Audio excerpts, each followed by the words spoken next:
dubbadhu Finfinne. Maal taate Finfinne maaliif dhiiga dhugdaa utuu ilmaan keeyyuu ati rafuuf mugdaa. Lubbuu lammii keetii dhiiga goota meeqaa odoo sittin beekin liqimsiteen seeqaa. Ormatti firoomte lammii kan kee gantee diina ol galfatte diin qawlaa bantee. Nu gante lafee gootaa nyaatte diinatti ho'ite tufaatti qorrite galaaniif dhaamottee. Bara dhufaa darbaa maqaa kee Finfinne gadadoon baay'atee bo'ichas nuffine. Ati kee garaan jabaatee yeroo akkam hammaattu bakka hin galletti yoo caalu waammattu. Hacee ilma sabaa kan dhugaan dabsine imala dhugaa irraa miila isaan maqsine. Hacee seenaa boolla seenee morma qabee baasu sagalee al tokkoon kumaatama raasu. Hacee gaafa xiiqii gaafa dhugaa himuu gaafa iyya lagaaf roorroon isaanii cimuu. Hacee abbaa firaa lammii irraa hin oolle dhugaa baasuuf malee dharaaf nama lolle.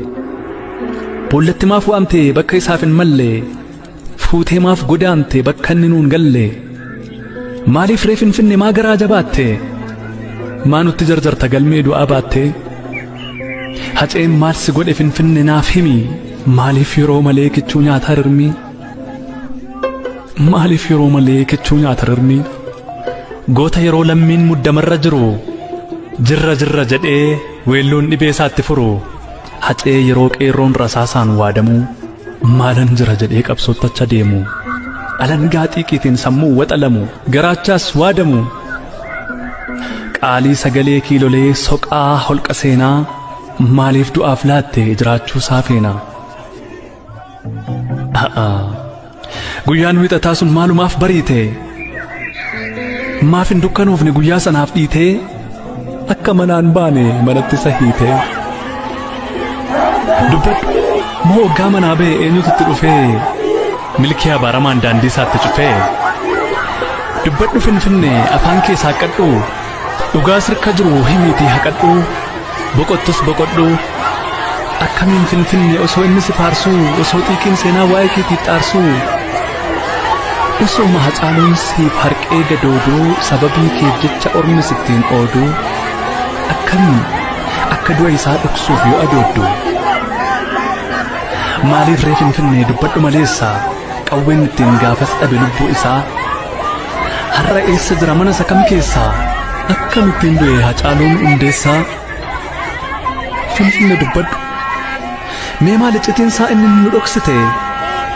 Haceen maal faadhaame waggaa geggeessite. Geggeessaa hammeenyaan gaafa galaafatte hacee qaaliin keenya mee maal faadhaammatte. Nun dhoksin Finfinne gara jabeenya keenya erga du'aaf laatte gaaffin nu nambisin dhaamsa isaas nyaattee wal faana sawwaalte. Yaa ijoollee biyya kootii hundumtuun haadhoo kootii siin hin jenne Finfinne nuuf himi maaloo dafii. Guyyatti sana qofaaf maaliif garaan laafneefi. Seenaa rirmi hin nyaatu lubbuu kiyyan baasinii imimmaan dhiiraa buuftee qeerroo garaan raasinii. Siin jechuun isaa hin oolle Finfinne dubbadhume utuu siif kufee ka'uu gootni sirkatti dhume. Yaa Finfinne dubbadhu Hacaaluun maal kan dhaame yericha fuuncaa keetiin lubbuun isaa sakaalame. Gaafa harka keetti dhugaan isaa haalame. Utuu hin obbaafatin yeroo lubbuun isaa jiru oggaa cacceessi diduu si wajjin dhugaa ciru. Maal dhaammatee adeeme maal faa jedhe Hacaaluu. Sobaa fi fafakkeessaaf yeroo si dide haaluu. Oggaa lubbuun isaa morma isaatti rakkattu yoo abiddi rasaasaa mar'ummaan isaa waxaltu. Maal dhaammate reegooti maaliif ree kan waakkattu.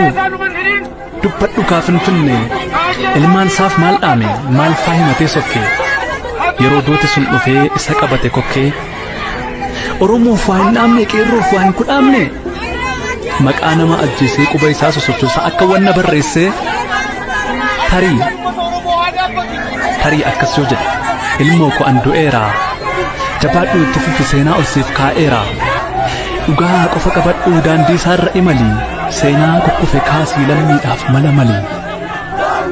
lubbuu bili qabaatuuf alagaadhaaf bitamtee garaa kee fofillaatiin gola keessa adeemtee saba kee falmii du'ii laggasaa wagii ta'ii lammii kee falmii du'ii taaddasaa birruu ta'ii oliin qaadingil ta'ii yoo jedhe hin beekanii nutti himi maleessaa dubbadhu kaa Finfinnee dhaamsaa Haacaaluu Hundeessaa dubbadhu maaloo Finfinnee dhaamsaa Haacaaluu Hundeessaa.